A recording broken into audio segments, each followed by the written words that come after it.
règlement 14 de l'UEMOA a d'ailleurs fait l'objet d'une rencontre entre les ministres togolais et leurs homologues burkinabés. Et puis les Togolais vivant à l'extérieur veulent contribuer au développement de leur pays d'origine. Ils vont réfléchir aux différents moyens d'y parvenir à travers la grande semaine de la diaspora qui est à sa 3e édition cette année.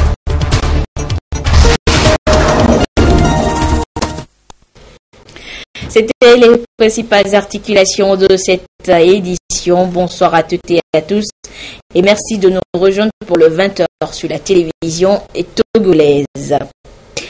Direction Saint-Cassé dans les savanes où les ministres togolais en charge des transports et de la sécurité ont eu une séance de travail avec leurs homologues du Burkina Faso. Une rencontre élargie aux transporteurs et autres acteurs du monde du transport. L'application du règlement 14 de l'UEMOA concernant la charge à l'essieu et l'harmonisation des points de vue pour son application effective était le thème principal de la rencontre. Son compte rendu avec la correspondance de Désiré Aloy. Travail technique tripartite entre les ministres Nissaou Nyonfam des infrastructures et des transports, Yark Damhan de la sécurité et de la protection civile côté Togo et leurs homologues de Burkina Faso élargi aux transporteurs des deux pays. Au centre des débats, l'application effective du règlement 14 de l'UEMOA relatif à l'harmonisation des normes de procédure du contrôle de gabarit, du poids et de la charge à l'essieu des véhicules lourds de transport de marchandises. Le règlement peine à être respecté. Une harmonisation de vue s'impose donc pour sa mise en application. Après un contrôle inopiné dans la nuit du 8 au 9 juillet 2016, sur 41 véhicules passés à l'exercice, 39 ont déçu. Je voudrais dire au passage que durant la période que j'appelle d'expérimentation, de familiarisation du règlement 14, le Togo a décidé de faire l'impasse sur les amendes. À partir du 1er juin, nous avons appliqué intégralement le texte. Nous venons d'apprendre à travers cette réunion que au niveau du Burkina, c'est vrai, le règlement est rentré en application, mais avec une tolérance qui tourne autour de 20%.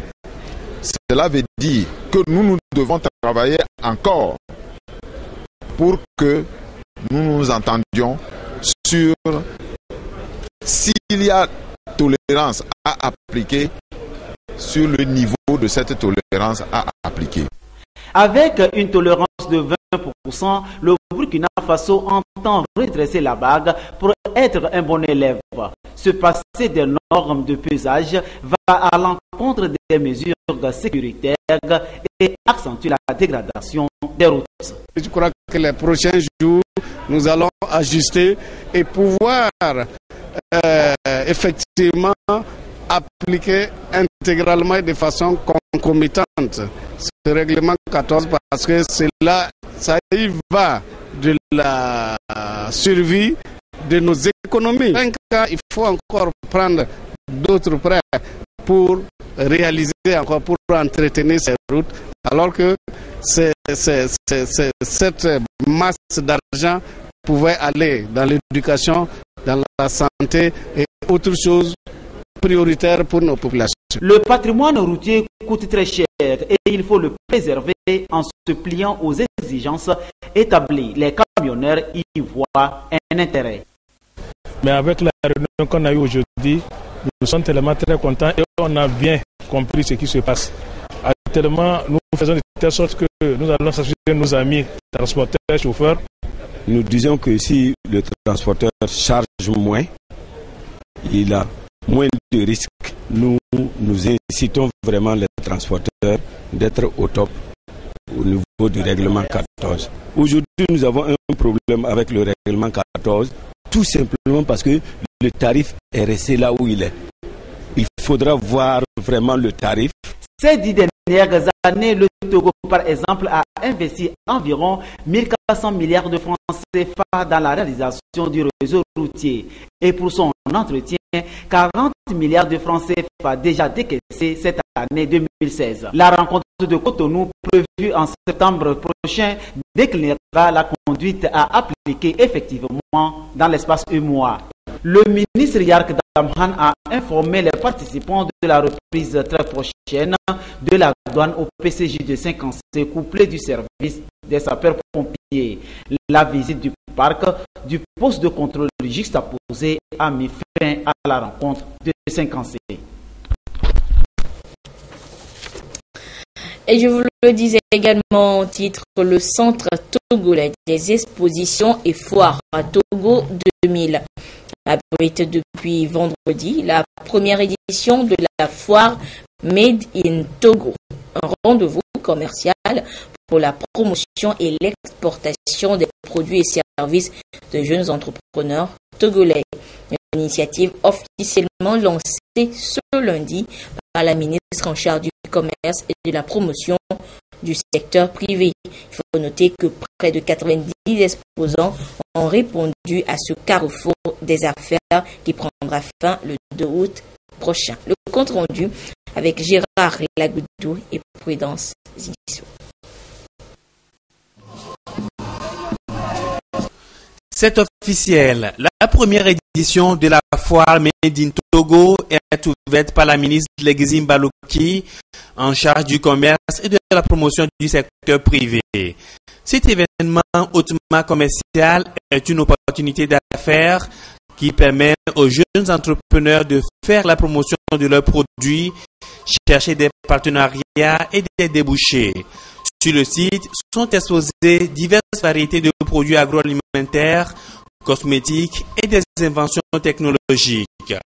Ismaël met aujourd'hui sur le marché la purée de tomates fraîches embouteillées pour aider les ménages. Il s'agit de purée de tomates naturelle dans un premier temps parce que aucun conservateur chimique n'a été ajouté, aucun produit, aucun additif, rien du tout. On remarque au Togo qu'à certains moments de l'année, le prix de la tomate est très élevé. Alors qu'à d'autres moments de l'année, on a tellement de tomates qu'on en jette. Donc nous nous sommes dit, mais pourquoi ne pas l'acheter en grande quantité quand il y en a beaucoup, les conserver et puis ensuite le mettre sur le marché à un prix stable qui fait que la tomate soit chère ou pas, les clients puissent avoir ce produit-là au même prix. Hyacinthe fait aussi partie des 87 exposants à cette foire Made in Togo. En 5 ans de recherche, il a mis au point une série d'innovations dans le système de commande d'électricité à distance avec le téléphone portable. Nous avons conçu ce système de commande à distance de l'électricité qui se configure sur le portable du client. Donc n'importe où que le client se retrouve, il peut allumer ses ampoules à la maison, ainsi qu'il peut commander tous ces objets qui utilisent de l'énergie électrique. La qualité et la pertinence des produits ont guidé le Centre togolais des expositions et foires dans le choix de ces jeunes entrepreneurs. Il faut être un opérateur économique togolais ou bien résident au Togo, mais travaillant sur la matière première locale ou bien utilisant des ressources humaines locales. En fait, il faudrait qu'on ait au niveau de la production, au niveau du produit, un input important venant du Togo.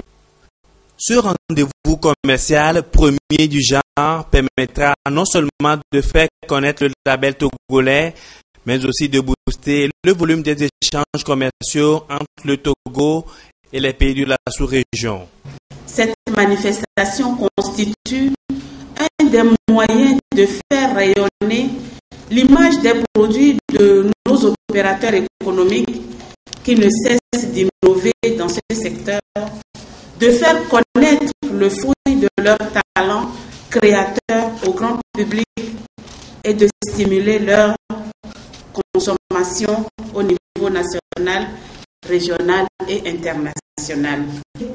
Chers exposants, chers opérateurs économiques, en décidant de participer si nombreux à la toute première édition de la foire Made in Togo. Vous démontrez ainsi au gouvernement votre capacité et votre entière disponibilité à contribuer pleinement à la croissance et au développement économique de notre chère nation. Les officiels présents à cette foire ont apporté leur soutien aux exposants à travers une visite des stands. La foire se tient jusqu'au 2 août prochain. Et nous découvrirons dans nos prochaines éditions les exposants en détail avec leurs différents produits made in Togo. Le réseau panafricain des droits des femmes en lien avec le développement, WILDAF Afrique de l'Ouest, s'insurge contre le mariage précoce et forcé, une pratique qui expose la jeune fille à de nombreux risques, en l'occurrence les maladies liées à l'accouchement. Et pour atteindre ces objectifs, WILDAF opte pour l'autonomisation de la jeune fille. Les précisions avec Komu Oyode.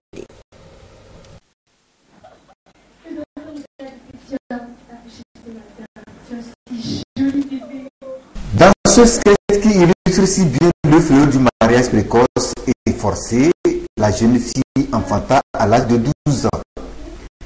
Et c'est monnaie courante dans nombre de communautés en Afrique, notamment en Afrique de l'Ouest, avec au moins la moitié des pays enregistrant les taux les plus élevés de prévalence au monde, selon l'UNICEF en 2014.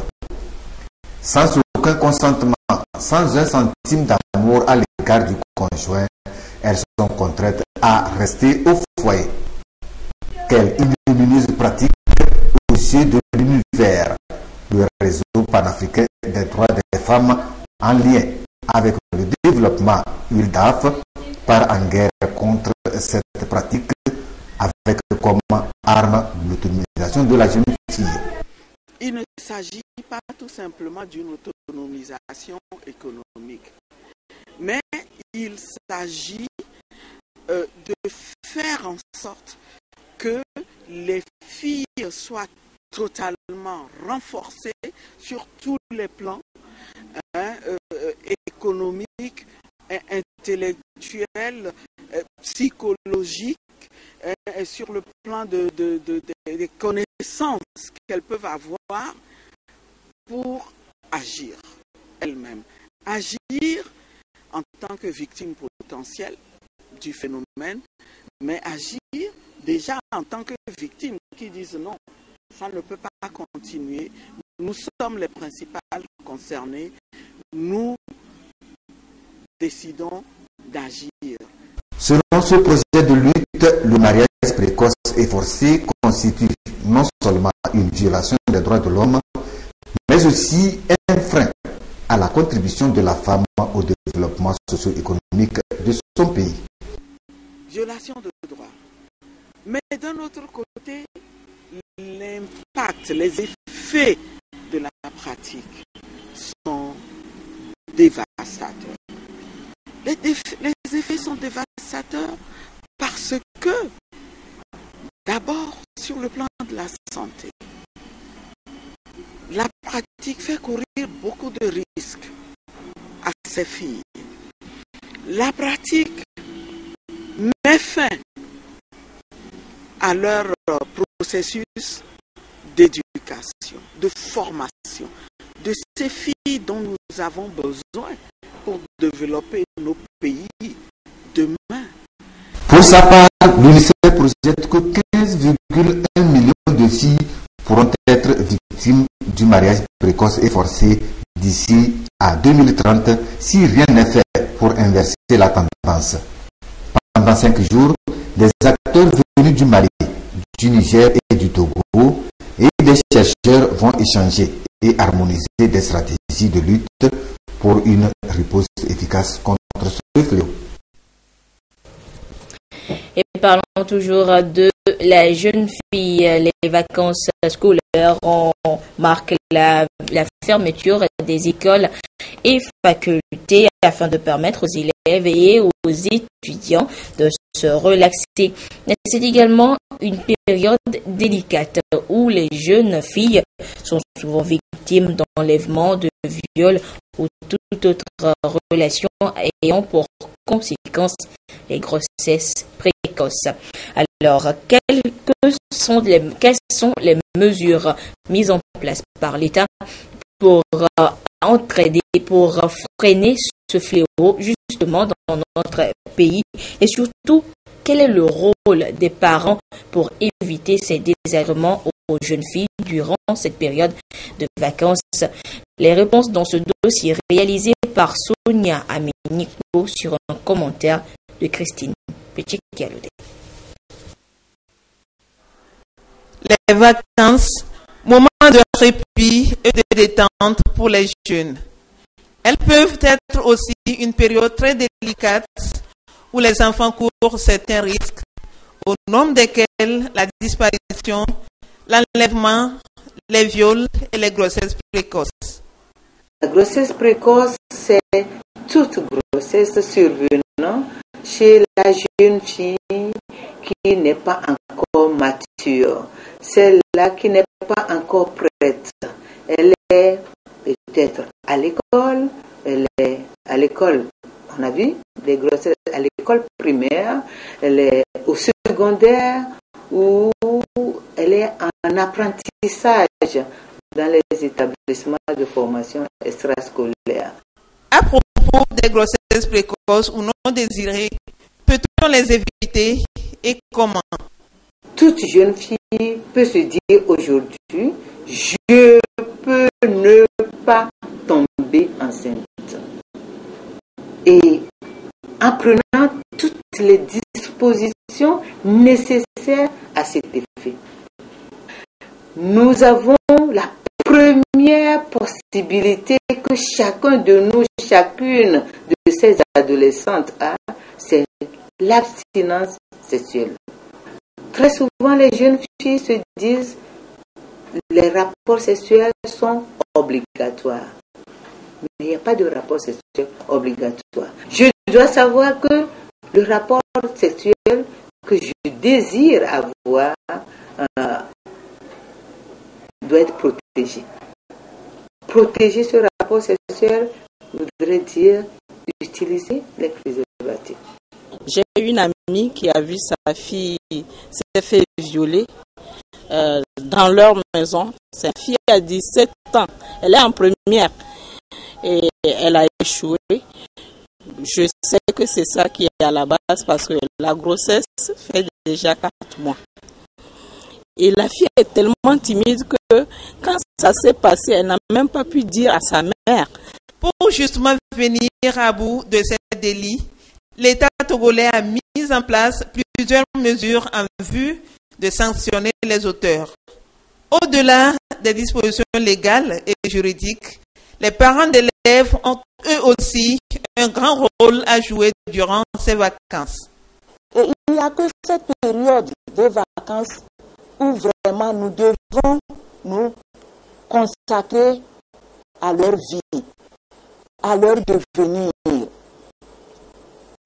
Au cours de l'année scolaire, en tant que parents, nos sujets de discussion portent uniquement sur les questions de l'école. Et en vacances, nous devons faire l'effort d'élargir la discussion avec l'enfant et intensifier aussi notre rôle d'encadreur, notre rôle de parent. Les vacances, c'est une bonne chose, mais les vacances sont des dangers. Donc, la première solution, le premier conseil à donner, c'est occupez-vous, jeunes filles, occupez vos enfants, les parents. Il faut également savoir quoi porter avant de sortir. La tenue est très fondamentale parce que toute situation qui va amener le garçon à vous désirer degré, vous, en tant que fille, vous devez l'éviter. La prudence est donc de mise pour permettre aux enfants et adolescents de passer les vacances en toute sécurité afin de bien pouvoir entamer la future année scolaire. Et parlons justement des mesures punitives mises en place par l'État et à les sanctions mises en place, ce sont des amendes et des peines d'emprisonnement. Et un numéro vert a également été mis en place pour dénoncer tout cas de viol ou de violence commis sur un enfant ou une jeune fille. Autre actualité, le programme des Nations Unies pour le développement PNUD et le Haut Commissariat à la réconciliation et au renforcement de l'unité nationale Ashkroun œuvrent pour la mise en œuvre d'une infrastructure de paix dans notre pays. Un instrument qui appelle à un changement de comportement citoyen pour mieux bâtir un Togo sur la voie d'un véritable développement. Serge Tastom, Silver Abdou. Pour bâtir une paix durable au Togo, le PNUD, Programme des Nations Unies pour le développement, envisage la mise en place d'un outil susceptible de préserver certaines valeurs, notamment le leadership, l'état de droit, la promotion de la gouvernance démocratique ainsi que la réconciliation. Cet engagement se situe dans le contexte des actions que mène le PNUD pour favoriser une plus grande cohésion sociale et une nation plus résiliente au conflit. Les acteurs nationaux et locaux vont donc mener des réflexions sur le type d'instruments à mettre en place en vue d'orienter le Togo à renforcer davantage son processus de réconciliation nationale. Les personnes qui seront formées au cours de ces ateliers seront les relais auprès des communautés, auprès des populations, pour qu'ensemble qu'on puisse mettre en place peut-être cette structure de la paix, qui est gage de développement. Parce que sans paix, on ne peut pas parler de développement. Et je pense que le Togo s'est lancé dans une dynamique de développement assez poussée et qui fait que nous sommes, nous les partenaires techniques et financiers, dans cette mouvance de l'accompagner, et les populations doivent être également au cœur de ce processus. L'infrastructure de paix, c'est tous les mécanismes qui sont mis en place. Quand on parle de mécanismes, c'est d'abord peut-être comprendre c'est quoi les sources des conflits. C'est également voir quelles sont peut-être les dynamiques qu'il faut enclencher pour les résoudre. Et cela passe par des techniques de négociation, des techniques d'échange, de discussion. Cet outil va permettre d'amener tous les acteurs à contribuer efficacement à l'édification d'une infrastructure de paix au Togo. Cette rencontre fait suite à une série de concertations déjà organisées à l'intérieur du pays, notamment Sokodé et Notchen. Le ministère de l'Environnement et des Ressources forestières renforce sa collaboration avec la justice en matière d'application de la loi par rapport à la mauvaise gestion des ressources naturelles dans notre pays. Ce département a organisé à Kara, pour le compte des magistrats de la partie septentrionale du pays, une session d'échange sur le code forestier et sur le manuel de procédure de contrôle forestier. Des précisions depuis Kara de Nestor Mozo. Le Togo dispose depuis 2008 d'un code forestier. L'application de cet instrument a montré certaines limites. Le document n'a pas prévu les paradigmes de la criminalité forestière et environnementale, par exemple. Pour pallier ces insuffisances, d'autres tests ont été élaborés, notamment le manuel de procédure de contrôle forestier. Dans l'optique de permettre aux praticiens du droit de mieux maîtriser ces outils, des rencontres d'échange ont été initiées, à l'instar de celle-ci qui a regroupé les magistrats des régions centrales, Kara et Savane. On s'est dit que par rapport au nouveau paradigme tel que l'abattage des éléphants ou des espèces protégées de façon générale, il fallait se voir avec les procureurs et les juges de siège pour voir comment ils peuvent nous aider à réprimer sévèrement tout ce qui cause des dommages environnementaux. Les participants ont trouvé cette rencontre salutaire, en ce sens qu'elle leur permet d'apprendre certaines dispositions particulières en dehors du code pénal et du code de procédure pénale. Je voudrais saluer cet atelier en ce qu'il réveille et conscientise tous les acteurs de la filière ligneuse chez nous, dans notre pays, sur la nécessité qu'il y a non seulement à exploiter, mais à exploiter raisonnablement, rationnellement et éco-durablement. Parce que va se poser la question, quelle terre allons-nous laisser à nos enfants demain si aujourd'hui, ici et maintenant, nous dévastons tout? Il y a lieu de souligner également la nécessité d'une collaboration renforcée entre l'administration des eaux et forêts d'une part et l'administration de la justice d'autre part pour la constatation des infractions et la poursuite des auteurs de ces infractions. Cette rencontre d'échange a pu se tenir grâce à l'appui financier de la Banque mondiale. À l'étranger, aux États-Unis, après les républicains, les démocrates sont en convention ce lundi. Une grande convention qui devra adouber Hillary Clinton, mais qui s'ouvre sur un grand scandale de favoritisme. L'ex-chef de la diplomatie américaine aurait été favorisé au détriment de son adversaire Bernie Sanders lors des primaires. Regardez. La patronne du Parti démocrate copieusement huée par les militants.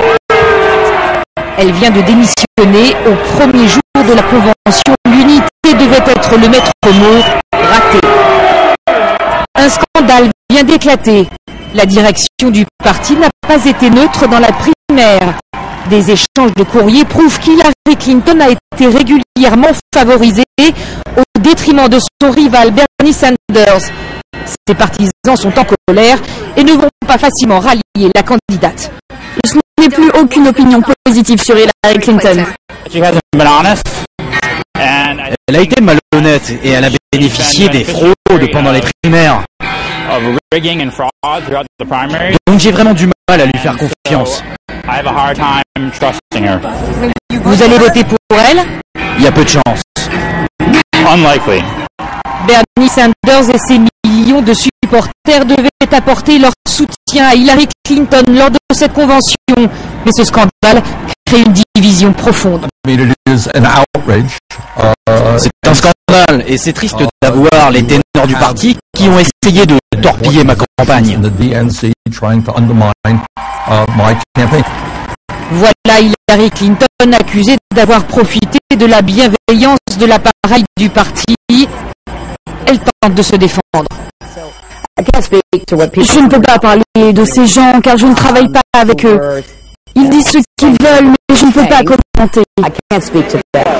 Quant à ses partisans, ils feignent de ne pas être inquiets par cette nouvelle polémique. Elle est attaquée de toutes parts depuis 20, 30 ans. Mais au bout du compte, je ne crois pas que ça puisse la pénaliser. Ce soir, Bernie Sanders devrait monter sur la grande scène de la convention. L'ambiance devait être à la fête. Elle est déjà gâchée. Retour en page nationale où le secteur de l'art et de la cinématographie veut se professionnaliser et davantage. Et pour cela, une vingtaine d'acteurs du secteur sont en formation de 5 jours depuis ce lundi à Lomé. Les thèmes porteront sur la gestion des projets culturels et la mobilisation des fonds d'art. Des précisions avec Sonia Aménico et Christine Petit-Calodé.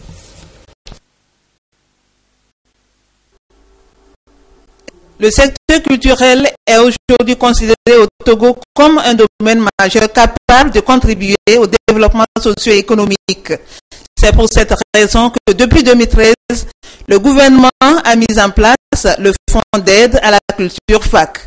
Mais depuis son opérationnalisation, deux problèmes majeurs se dégagent selon les rapports de gestion.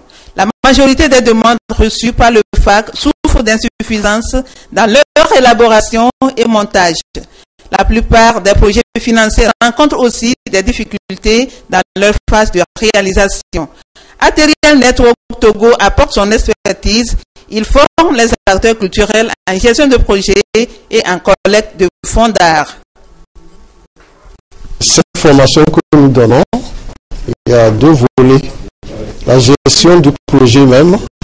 Nous allons nous attarder sur le confectionnement d'un projet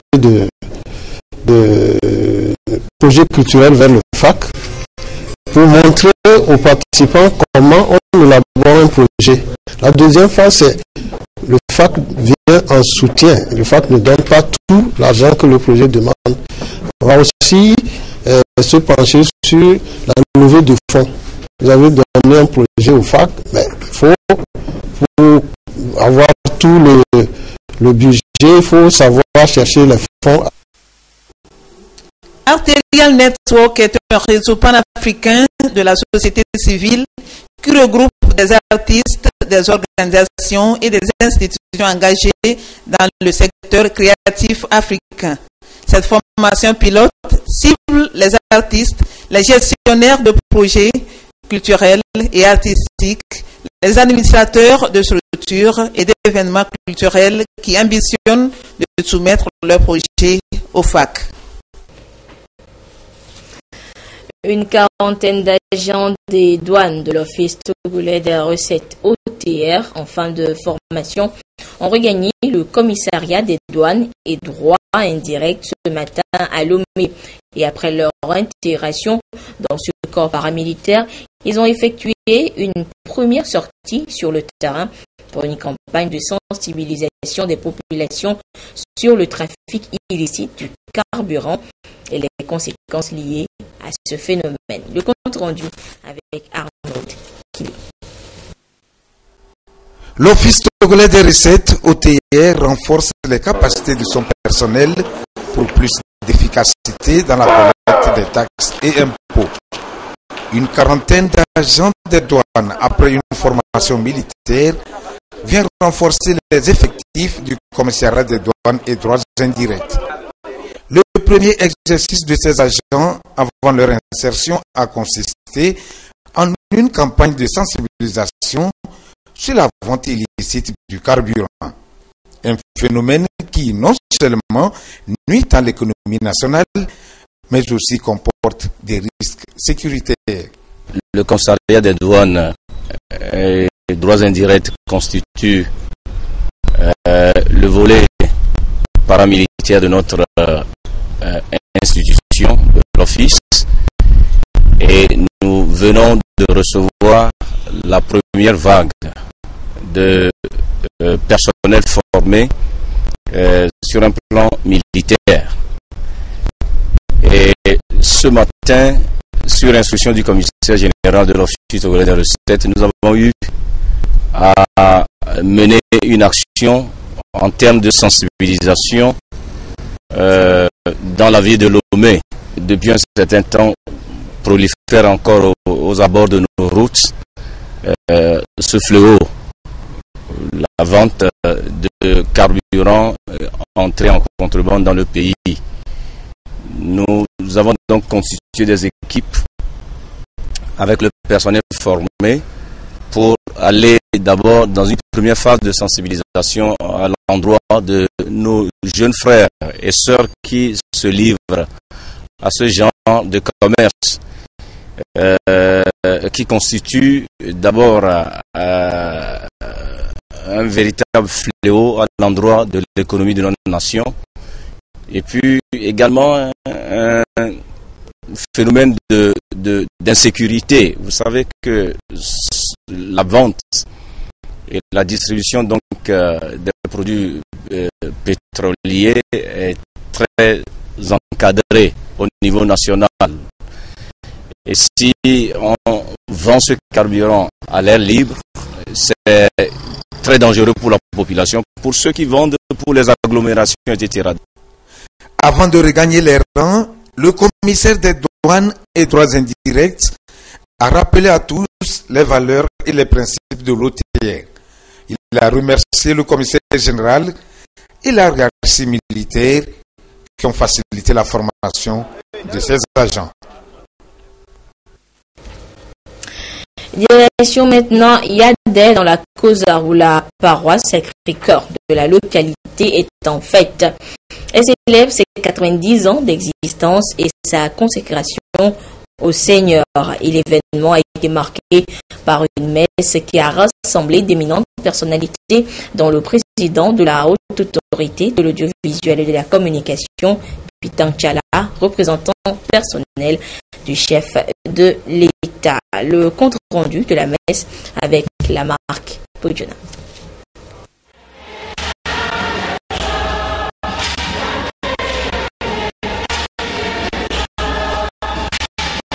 La famille de Dieu de la paroisse Sacré-Cœur de Jésus de Yadé est en fête.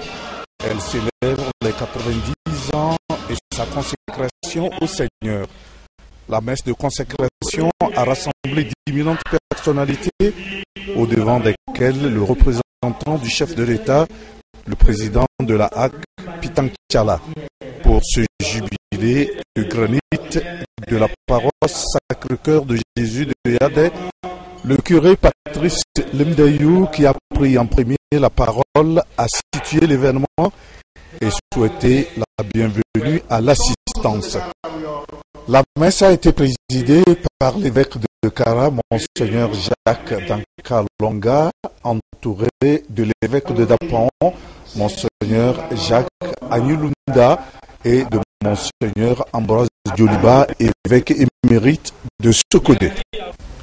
La consécration de cette église marque le jubilé de granit de cette paroisse, qui est la première en date du diocèse de Kara. 90 ans d'existence. 90, c'est à la fois peu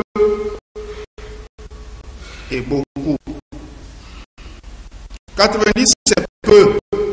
Quand on pense à l'éternité, chers amis, nous sommes faits pour l'éternité.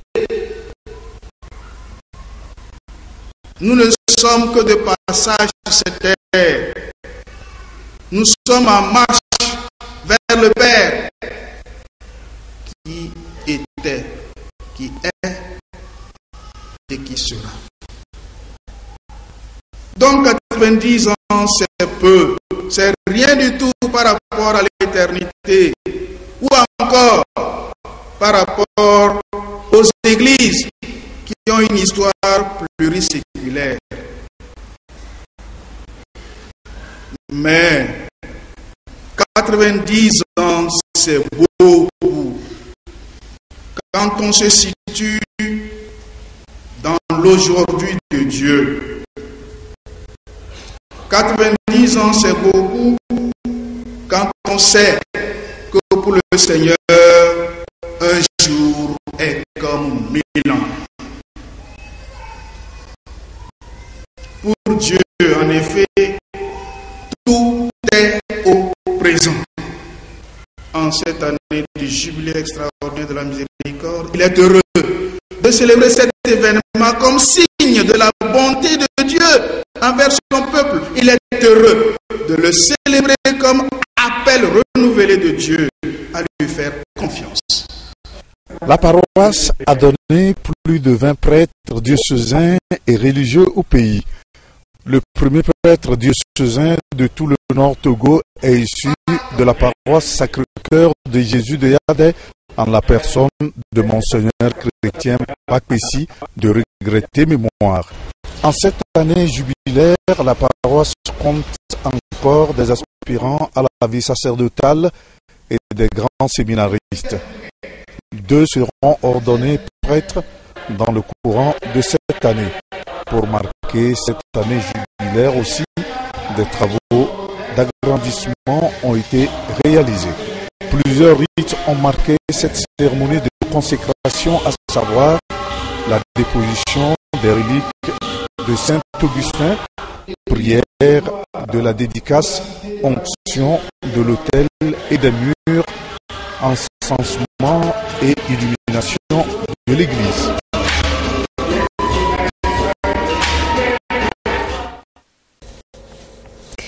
Voilà, c'est sur cette ambiance religieuse que se referme cette édition. Merci à vous qui l'avez suivi un peu partout grâce à la télévision togolaise. Excellente suite de nos programmes. Au revoir.